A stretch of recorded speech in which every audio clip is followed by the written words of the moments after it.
can't sit down and interview you without asking, as a plumber, what is that worst horror story you've had? I do remember my worst story. We was unblocking a drain under a caravan. It was about 3 inches thick of pure sewage. And yeah, I was crawling in that, so I did. So you're literally crawling under the caravan in pure poo. God knows what. Yeah. Yeah. I can smell it from here. It was actually disgusting. That's grim. Welcome to the CEF Power Tool Show, and today is our plumbing special, Plumbing Out.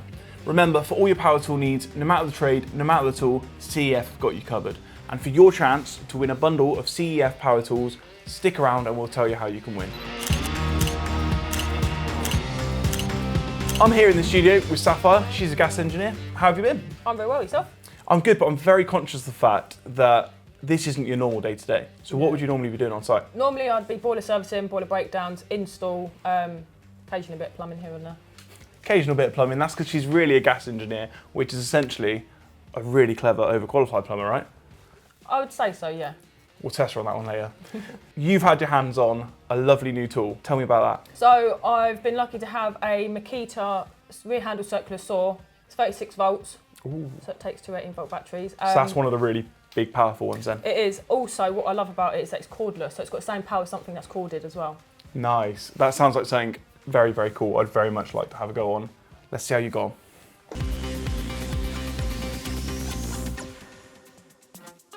Today I'm testing out the new Makita rear-handled circular saw. Nice big. It has a brushless motor. It is cordless because it is 36 volts, so it takes two 18-volt batteries.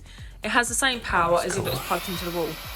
It's got an electric brake, so the blade stops. Yeah, it looks really manageable, but then my favourite powerful as part well. is that it has a light on the top and tells you how much juice it has left in it. That's something cool. that's cordless and it's not too heavy. Two batteries. It's got Okay. Because a lot of these more powerful tools are really bulky, aren't they? If you're working up high. Quick release for your blade. Just here. Push that in. It comes with a tool that undoes that as well. You're getting a super smooth cut, accurate cuts, easy to use, and it's a very reasonable price. Nice.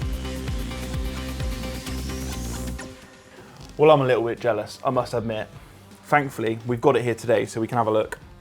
What's your favourite feature? My favourite feature is that the fact that it's cordless. So it's 36 volts, takes two 18-volt batteries, and you don't need a cord, so it's got the same power as something that's corded. Normally, those really powerful tools are big, bulky, you've got cables everywhere. Yep. But with this, you've got it all in a nice, compact handheld, yep. And you're not lugging cables around the site, because let's be honest, no one likes cables. Safety first as well. Exactly, and actually on the safety, this has got an automatic brake, hasn't it? It has. So when you stop pressing the trigger, it's going to cut off much quicker than most tools. Yeah, it does. What I noticed in your video there is you've also got a dual indicator. Yeah, so you've got the dual indicator on the top here, and then the batteries are tucked in around the side here. That's wicked. So if one battery's low, one battery's still full, you know exactly which one you've got to change out and why. That's brilliant. Also, with Makita batteries, not all of them have got light indicators, so that's perfect. Ah, okay, I didn't know that, you see. So yeah. Well, talking about batteries, it's got automatic speed on it, so when you're cutting through something quite big and it needs to cut more, it gives you a bit more speed. Right, and okay. it reduces back when you're not cutting through much. So when you're actually kind of really physically pushing it at, you know, a high rate, really making it work and earn its money, then it's going to actually up the ante, up the speed, work harder, so that the batteries don't get the extra strain, don't use extra power, don't burn out the motors, don't burn out the batteries. It's a win-win. It brings itself back when you're cutting something a bit smaller and easier. So sounds brilliant. Perfect. I also really like that rear handle. It looks really easy to use. How did you find that? Oh, I loved it. Absolutely loved it. It's so comfortable to use as well. So do you think it's going to make a big difference with you on site day to day? Oh yeah, 100%. What do you reckon you'd use it for? Boarding lofts out, so when I'm fitting boilers in lofts.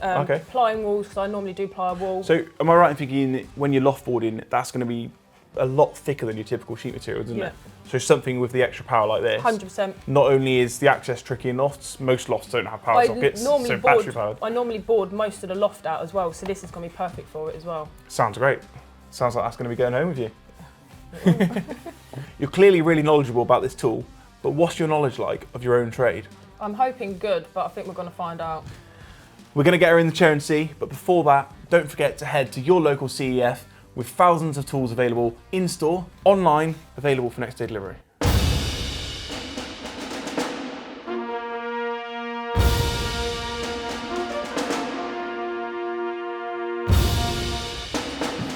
Your name? Sapphire. Your occupation? Heating engineer. And your chosen specialist subject? Plumbing. 1 minute, let's go. Which British engineer is credited with inventing the modern flushing toilet? Sir Poop a lot. Incorrect. What type of pipe material was commonly used in plumbing before copper became popular? Lead. Yes. What does the term waste pipe refer to in plumbing terminology? A waste pipe that gets rid of wastewater. Yes. In the UK, what does the term cistern typically refer to? It's a vessel above your toilet that provides water when you flush it. Yes. What's the standard diameter of a UK domestic water pipe? 15 mil. Yes. Which plumbing component controls the flow of water into a toilet cistern? A fill valve. Yes. What does the term stopcock refer to in plumbing? Your mains water turn off into your property. Yes.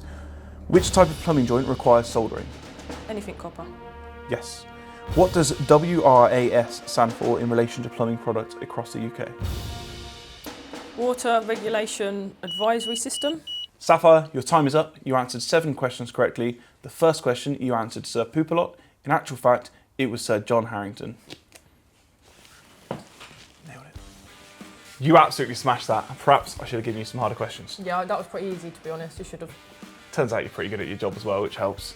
Don't forget, CEF is not just for Sparkies. They've got you covered with all your power tool needs, no matter what trade you're in. And if you want to win your own CEF power tool bundle, you need to follow the link in the comments below, enter your details, and a winner will be picked at random. See you next time.